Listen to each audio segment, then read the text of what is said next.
Kung mapanood mo tong video na to, pwede ba kita maging supporter kahit wala akong maibibigay sa'yo, kahit naka-injector lang ako at di ako marunong mag-edit. Gusto ko lang maranasan ang pakiramdam ng may humahanga sa bawat video na ina-upload.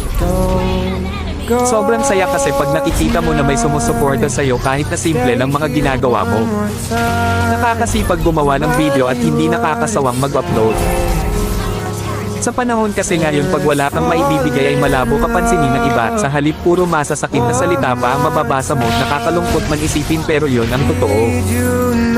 Di ko naman nilalahat pero karamihan ganon. Ang hirap kasi pag walang talent, pag di ka gwapo, maganda o sikat na kilalang tao. Ang hirap pag di ka mayaman.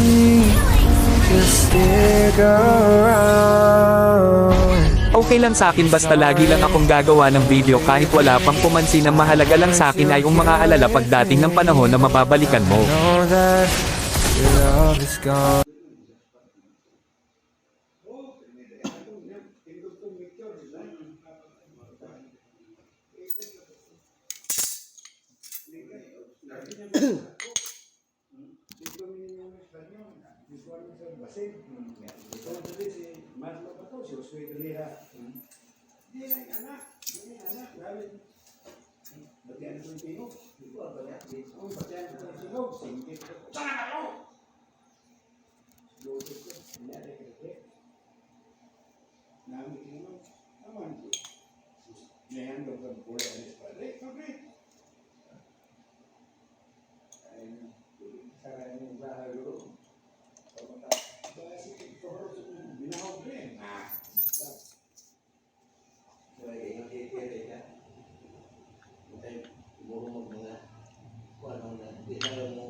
Kaya ba ito?